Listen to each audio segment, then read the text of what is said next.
Yeah, hello guys, Cloudie here, checking in with the developers note second part of December, which was just released earlier this morning. Was kind of a weird morning. I was just like idling in my bed thinking about what I need to do today, and then the phone just goes bling and I see Epispot with new developers note, and I check it and there is like this giant post with so much information. It took me forever to just read through it, and my voice is gonna die so hard just talking about all of this. So let's strap in, boys and girls. We have lots of stuff to talk about and see what our new PD Jin has to tell us. So they start mostly with the usual stuff. The one thing that is interesting here, that they say that from now on we will be sharing our current plans without leaving out any details or adjusting it. So yeah, so they said that until now they were only communicating stuff that they were already fixed upon, so that they already decided, and now they will talk more in a broader way, like about all the things that they are still considering but haven't really decided upon yet. Then he moves on to tell a bit about the game's history, how it launched on various servers and all. That's not really interesting. And this section is how they tell that, well, the summary is the real part where they says that they were mainly focused on challenge-related contents while kind of abandoning the simple farming contents. So they want to improve upon this in 킹스레이드 Season 2. Which is a good thing, I think. Although, of course, it's the challenge raids that are, challenging parts that you really play. Farming is like whatever. But okay, so they were planning to open Season 2 at the end of October, which of course won't be happening. And now this is postponed to July. So or June, actually open Season 2 by next year in June, and Season 2's first regular season will be starting on the 1st of July. So that's a lot of seasonings there. Alright, but let's see what they actually plan to do. So PvE competition content, so they want to rework and upgrade world boss content. They have promised us a 4th world boss, so looking forward to that. Content in which guilds complete with scores, like upgrades to the guild conquest content. Alright, fair enough. No details, so can't comment, but good thing. PvE challenge content, so continuously increasing the gimmicks and difficulty of challenge raids. Fair enough.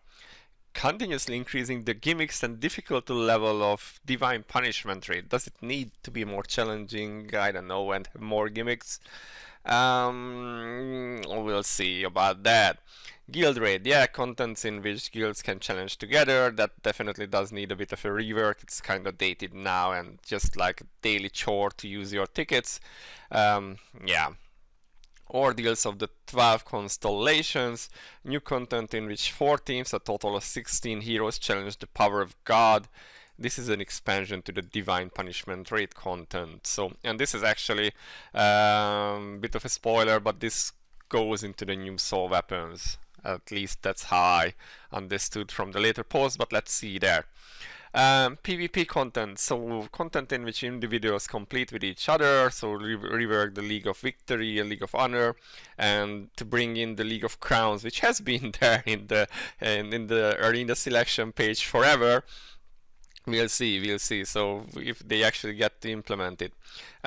Content in which guilds compete with other guilds. So this is a new stuff, the strongest guild content tournament. I'm guessing this is like a rework to Guild War, which is also a little bit of boring nowadays. Let's see, new story for content 2.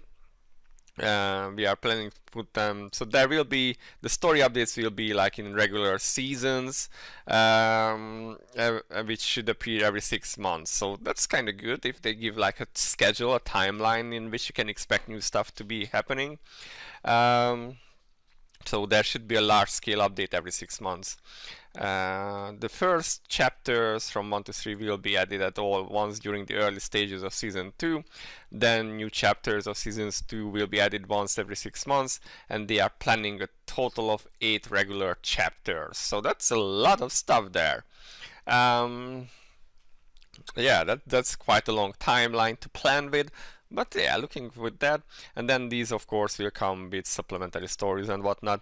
And they are planning to release new heroes at the start of every season in order to stabilize the meta of the battles. So you can expect new heroes like every 6 months. I mean, yeah, that's definitely down from the 3 heroes a month with what we had at the start of the game. But if you think about it, like usually that wasn't really sustainable. You can't create that many unique and interesting characters and also maintain balance in the game. Even with the 100 characters, it's like kind of hard to do so. As you can see, that some characters are just OP and others are just like borderline useless. But yeah, so they say every regular season they are planning to add 5-7 heroes.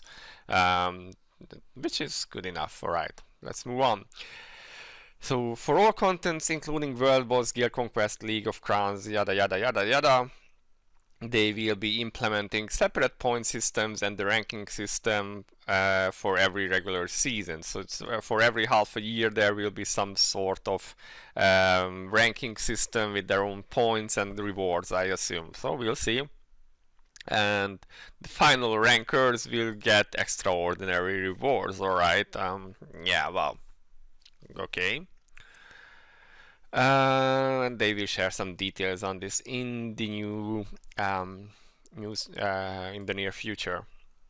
And moving on, they are talking about the graphics update for the game. So it's been going on for like almost 5 years, and they are saying that they are, instead of going from a layer 2D method, they are trying to update for or go for a 3D style with minimal change in the artwork itself, and this should create more freedom for the camera movements and stuff like that.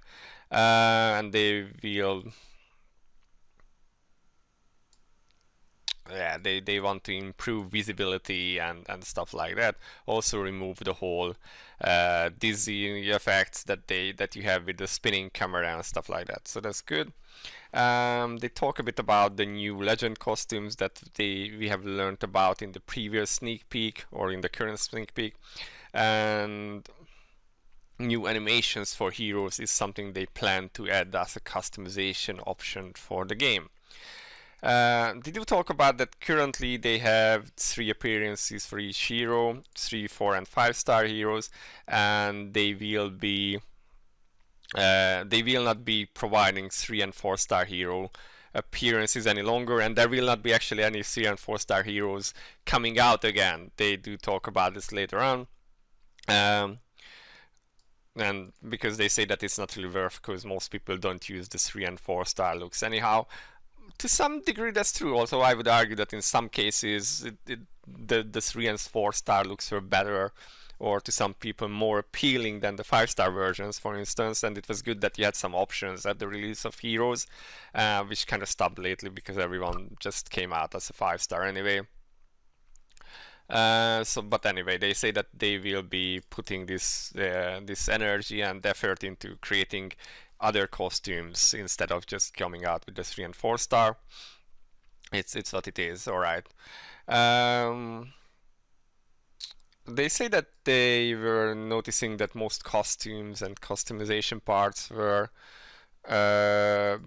mostly purchased during their release, and then their sales dropped tremendously. So basically, people buy these when they come out, but not later on. And that they are saying that the old costumes were taking a large portion of the special shop for a long time. I mean, what? Because these are digital, you know, they do not actually take up space. So what? But anyway, they move on to say that they are changing the sale methods in a way costumes and customization items are sold within a limited period of time or sold in limited quantities. Now, what? Like, all right, I'm still trying to like process this. Why is this a good thing? I mean, I know why they are doing this because we will get to that part later on. But it's kind of like, why would this be a thing? I understand that, yeah, most stuff is bought upon its release because that's when it's new to most of the community. But if I say I'm a new player or start a new account, then I can no longer in this system can get that costume in that in for that character, because it's no longer being sold. It's like the limited costumes which you get for horrible prices, and then they are only available for real money later on.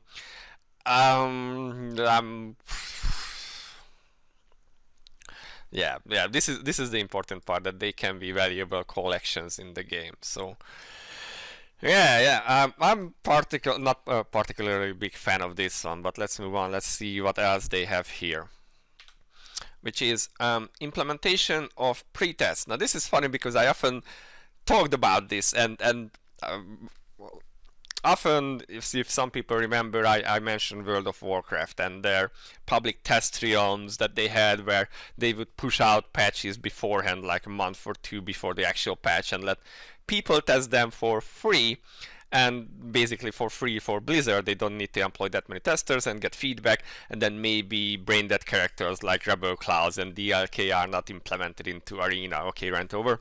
But yeah, the point is that they are doing this now to the point that they are actually calling it public test realm as well. And the point is here that they will be pushing out the changes to this test realm, this test server, where people can participate, give feedback after testing stuff. So this helps a lot, because even if you employ, like, I don't know, 5 test people, they can never test as much as like a community of a few hundred or even 1,000 people can. It's so much easier if you just let your people or your players actually do the testing for you, give feedback before it's coming to the live game. That will just find so much more bugs, and sometimes if you think that something was fine and the community doesn't like it, then you have a chance to actually change it. So I'm super happy about this. Yeah, good stuff. And I don't know why, but most mobile games, especially the Asian area, most Korean mobile games that I've tried, they always do this like this. Let's hide what the patch will be. We will not be giving you the notes just on the actual patch day. So this is a breaking away from that tradition, and actually I never understood why that was a good thing. You can build hype while actually showing what's coming into the game exactly. So I think this is a good move, and kudos to them that they are doing this for the half of the game. The implementation of the auction system. So this is what the previous part of the collections was about. So they believe that the items that have been collected are important collections and assets and whatnot. So they've been thinking that the implementation of an auction system is needed to conserve and maintain these precious items. So they are creating an auction system which will allow players merge with all servers to maintain sufficient number of trades going back and forth, so you can trade your stuff. And they do say that other than heroes, you will be able to trade everything from costumes to items to whatnot. Yeah, interesting.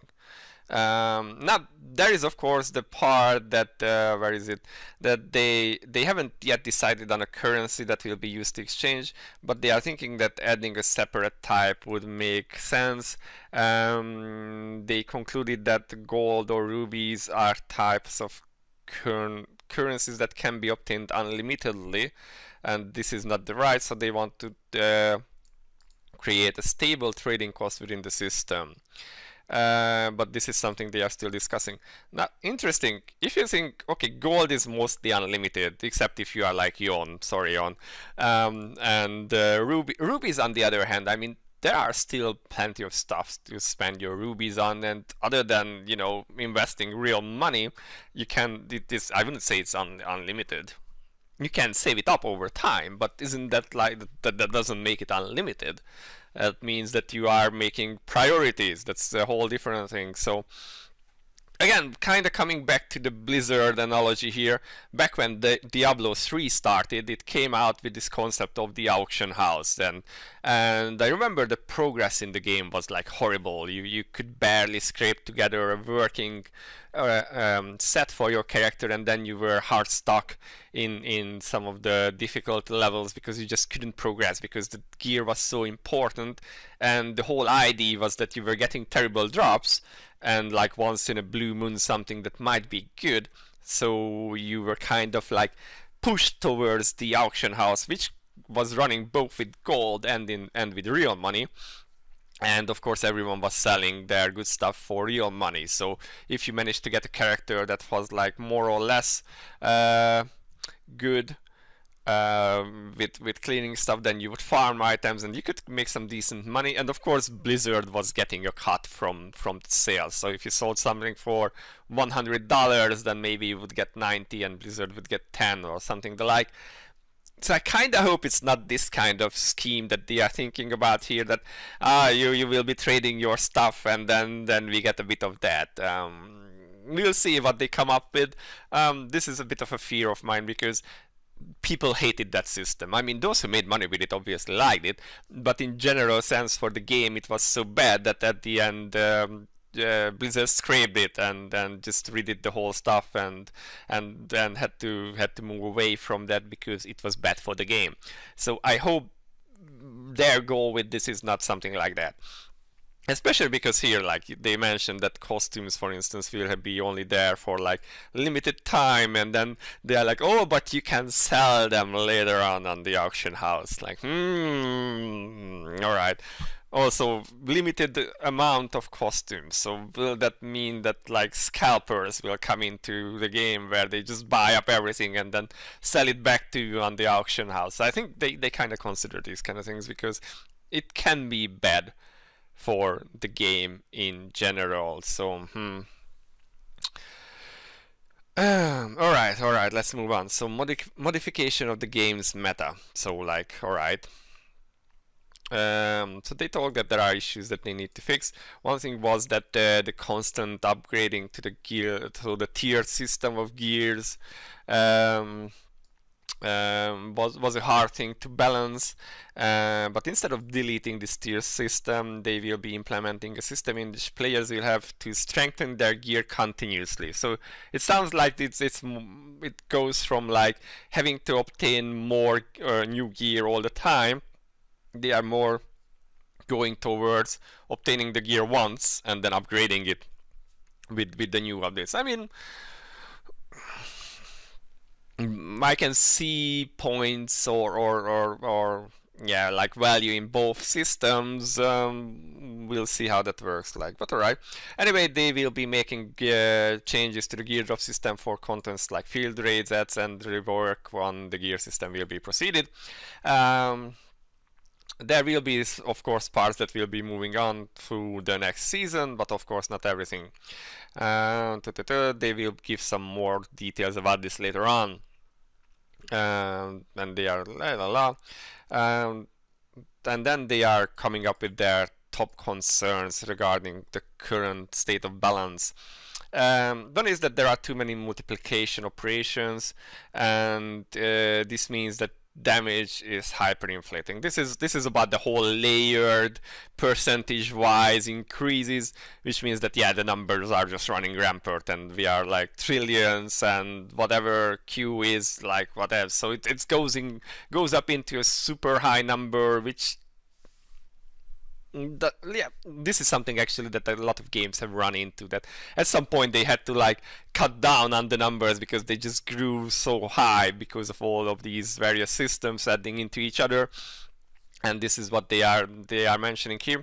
The continuous addition of OP heroes, balance adjustments for old heroes, increase in difficulty levels, and additional measures. These have caused this kind of hyperinflation of damage. Or hyper increasement of damage. So what they are doing here is that this will cause different kind of issues, of course, and so they want to fix this stuff. One thing here is that they want to balance heroes performance to be closer to each other. And their approach still is that they are saying a no nerf here, like this is the no nerf kind of thing here. This is with an upward system, but they are saying that they kind of try to put this into numbers, like if a hero strength can be measured between 1 and 100, then they want to push up characters, not players actually, with lower stats up to 50 to 100 or 70 to 100, so the damage gap will be lower. Also, one could argue that if one is in like 50% or even 70% and another character is 100%, that's still like so far from each other that it's not really a contest. Like especially now that they are saying that a lot of stuff will have like finalists and ranking systems. So if you are using a character that is just, say, 20 or 30% weaker than the counterpart, that still doesn't change the meta at all, because that means that you have to use that other character or you are already 30% behind, and that's not just something that you can, you know, get good and do it better. Yeah, so whatever. But here they go a bit more into the details. So season 1, everyone will start at so season 1 content will be adjusted from level 1 to 100 to level 90 to 100. So every new all new characters that are obtained will start at level 905 stars, 5 stars, and season 2 contents will start from level 90. So basically that's where everything starts. In the chapters of season 1 you will be able to reach level 100, and season 2 will increase the level to 200, so the maximum level will be 200. And then a very important post here is that the performances of heroes and gears that used to be like 20% hero, 80% gears, they want to change this to like 40% hero, 60% gears. So that means that the hero's base stats will be more important, or the base abilities, skills and so on, then a bit more important. Not more important, because it's still gear is 60%, but the difference between the two will be lower. So maybe that makes it easier to balance them. I don't know. We'll see about that. Interesting change nonetheless. And the number of percentage options will be decreased, and changes will be made so that fixed damage or fixed defense are applied. That's a good thing. It makes the whole math part of the things a lot easier. Yeah. All in all, makes the game simpler to balance, which is a good thing. They will not be making big changes to the damage in season 1, but season's 2 damage will be limited to maximum 6 digits, excluding damage proportional to HP. So that's a massive cut down on the damage numbers, but that's a good stuff. And then one of my favorites here. We will be separating the attributes from target damage and wide area damage, and we will be adding the resistance wide area damage. I kind of feel like they are taking ideas from World of Warcraft, like really, guys. But yeah, this is so good in my eyes, because AoE meta is so boring, like especially in PvP. Woohoo, I can click one skill and everyone is dead. That should not be a thing. And they giving resistance to AoE damage, and there will be different kind of bonuses and multipliers maybe to single target damage and AoE damage. So all in all, I think this is good stuff. All right, big breath here. They say that they will be open for opinions, feedback, feel free to share them, and they will all right. Right, good stuff here. So my voice is already dying and I'm like halfway through the post, yay. Alright, hero balance adjustments. Season 2 there won't be any OP heroes that will be released intentionally. So they kind of admit that they were releasing them in an OP state on purpose, which kind of makes sense because again, 100 heroes, only that many gimmicks or limited roles that you can have. After that it's just, you know, making them stronger. So but then they kind of say that after the release, so we will be working on the balance adjustments of various heroes after the release of an OP hero. Well, didn't they say that they won't release any OP hero? Like what? All right, interesting. But they will make sure to avoid the gradual increase of the hero stats. So interesting. However, looking at the game based on the PvP content, hero performances will be similar in overall. Alright. Instead, we plan to specialize the usability of heroes for different contents. In simple words, players will have better advantages by strengthening a wide number of heroes. So they kinda say here that in terms of PvE, you want to have like not there won't be like jack of all trade type of characters that are good everywhere, say like what Pansy was a year or two ago. Instead they want to have more specialized heroes based for content, which kind of makes sense in a game like this. For PvP this might not be the case, but yeah, this whole OP hero and then OP or not OP, we'll see how that works out. And then there is this part where they say that I'm not quite sure what exactly they mean here. So they say that they want to add specialized factors for each of the classes. So tank, healer, and dealer or DPS, different options per class to give them clear and specific goals. If you look at the system based on only one hero, it is clear that there is less freedom in setting up a team. They are planning to implement a system in which the overall organization and strategy of the team will be meaningful depending on the class of the heroes. Whatever this might mean. Honestly, I'm not sure. It might mean that like some people in my EU guild were discussing how this might mean that you won't have like DPS priests and tanks anymore. Honestly, I don't know. I guess we'll see what they do say here. It might be something like that. The options for each of the classes will be related deeply with the gear system, alright? But we will get more details about this later on. Now let's see, soul weapon and the power of the 12 constellations. So this is like when you challenge God, as they mentioned earlier, or the gods or goddesses, I guess. We would like to inform you that the value of the soul weapons you have obtained through Season 1's Trial of the God King will remain similar in Season 2, but they are introducing a new gear called the Power of the 12 Constellations. Tentative name. I really like the tentative name part, especially if you know Steins Gate. But okay, so this will be relevant to Season 1 Soul's weapon. Season 2 heroes won't be able to obtain the soul weapons from Season 1, so they will not be getting their own soul weapons. But Season 1 heroes will be able to obtain both soul weapons and the power of the 12 constellations, and then they can select which one they use. So it's not like they can have both, they can like kind of switch between them. They do say, however, that it will take time to develop these for all the heroes. Again, 100 heroes already, and they are asking for some patience with this one. And they say that the power of the 12 constellations will be passive effects, different from the current soul weapons. Also, you could argue that some soul weapons are passive in their nature already, but they will providing more details about this later on. Now, personally, I'm not really a fan of passive effects because they are not interesting. It's like,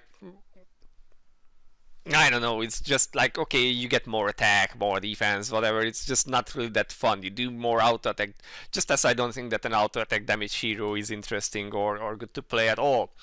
Rebel Clouds. Alright, okay, I'll stop ranting. But yeah, so personally I don't really like what this implies, that they just become stat sticks, maybe. Unless it's something like the current unique treasure system, well, where these powers will change your skills in a passive way. But all in all, I think having more skills to a certain limit is better for this type of game. Not that you need to turn into like an octopus and have like various or key combinations which you have to do in some MMOs, and obviously this is still made for mobile, so you can't go that deeply into that. But I thought that the 3 active skills, 1 passive, and the soul weapon were kind of a nice combination, and it gave room for interesting gameplays, which is one of the things that I really do like about 킹스레이드. So yeah, I'm kind of mixed feelings about this. Also, what they do not address is then, or what this kind of implies, that there will be no A3 soul weapon. So now I have to consider what to do with all the extra stones that I have not grinded over time. Maybe I will sell them to you guys on the auction house. Haha.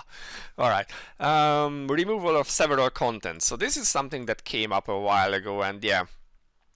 Basically in the previous parts of the post and here as well, they say that a lot of the contents are like chores, homework like contents that you clear them once and then you are just like repeating them, and it's not really fun. And they are mentioning Tower of Challenge, Ordeals, Underground Labyrinth, so they decided to delete them, and they can focus more on challenge raids and divine punishment raids and stuff like this.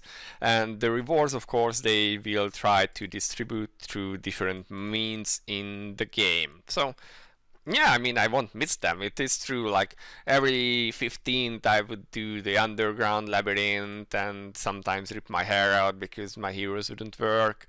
Tower of Ordeals and Challenge are like, yeah, true. It's a daily chore. Some people don't even do them anymore. I don't do like Ordeals on my main because, yeah, I don't need any more stones and whatnot. Tower of Challenge, yeah, that's too. So all in all, I think this is a good part. Lil Raiders. Now this is interesting. They decided to delete Lil Raiders. So we have decided to delete the contents related to the Lil Raiders. At least, sorry, they did not say that they are deleting the Lil Raiders. They are deleting the contents related to them. But they do say here that they know that it's their role to compensate the time and money our players have invested in the Lil Raiders.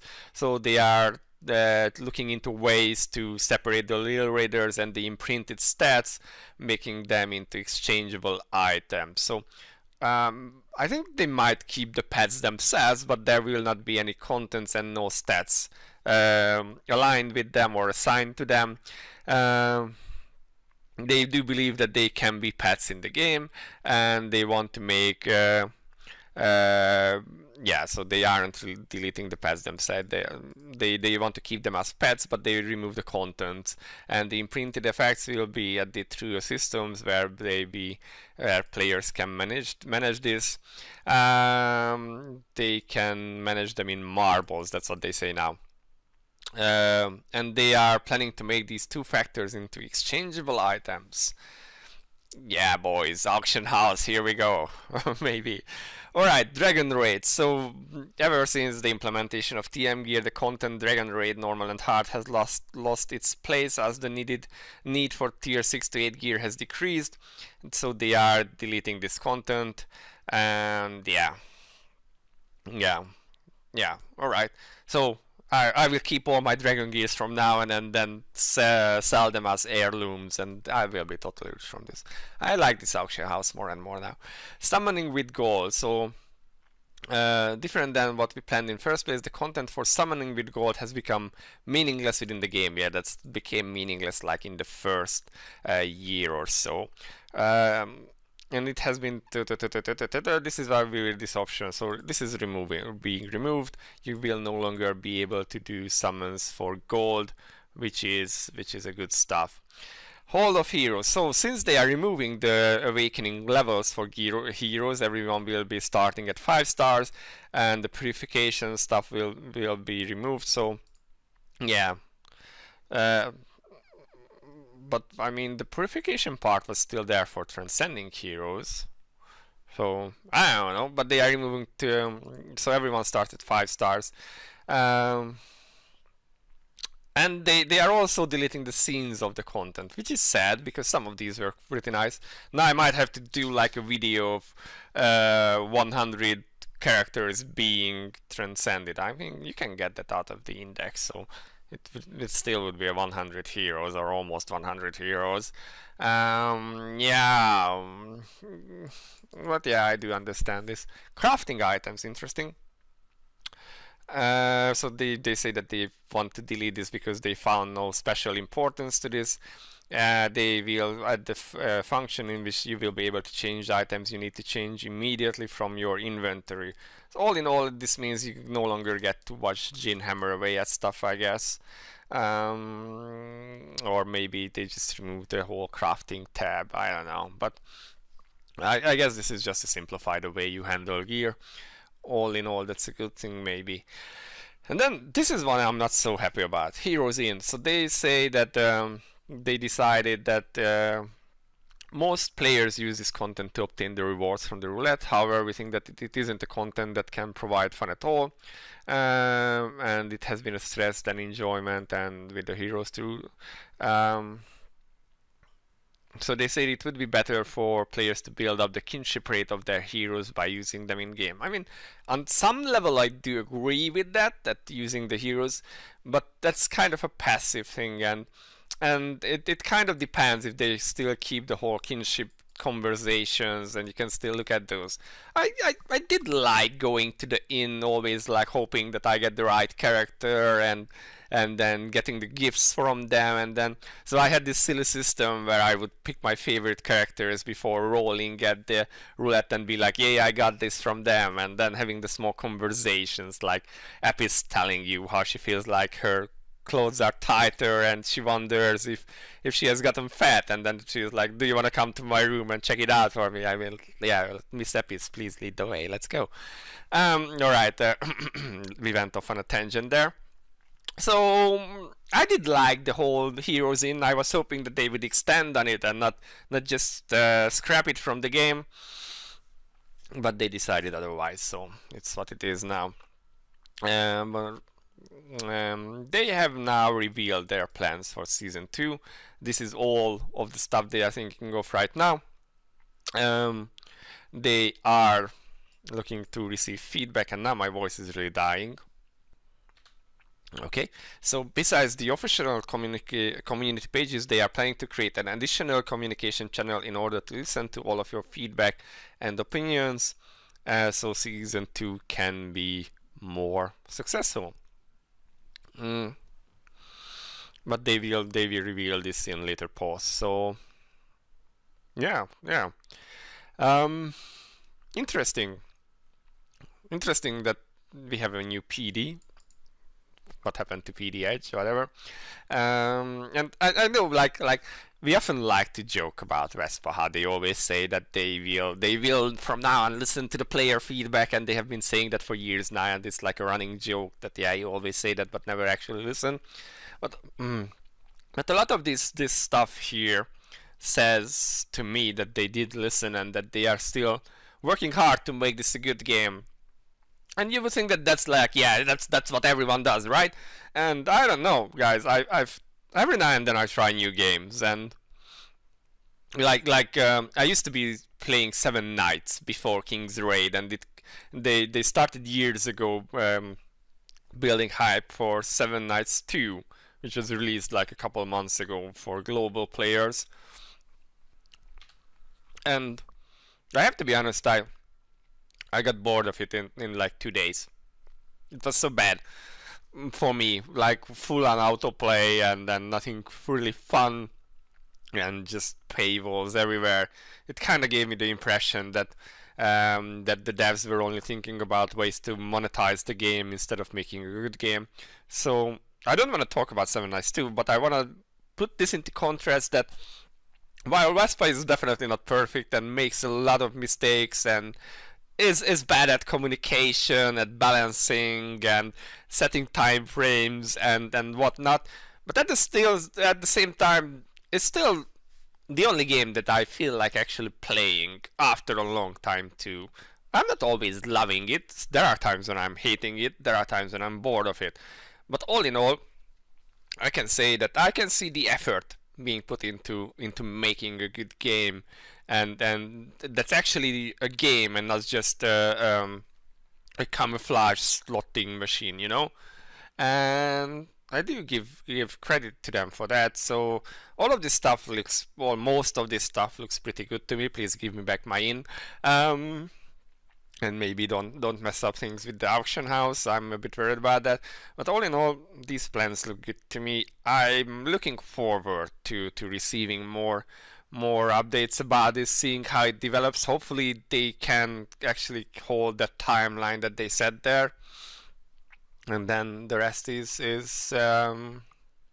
there for the future for us to see. So yeah, guys, that's it for now. This has been a very long post. It's almost 40 minutes and I'm really dying. I'm dying for a drink and to stop coughing. So we'll wrap it up here. Let me know in the comment section how you feel about all of this stuff, or how you feel if you are thinking about making muffins or whatever you feel like writing. Let me know. This has been Cloudie for now, and I'll see you in the next one. Bye bye.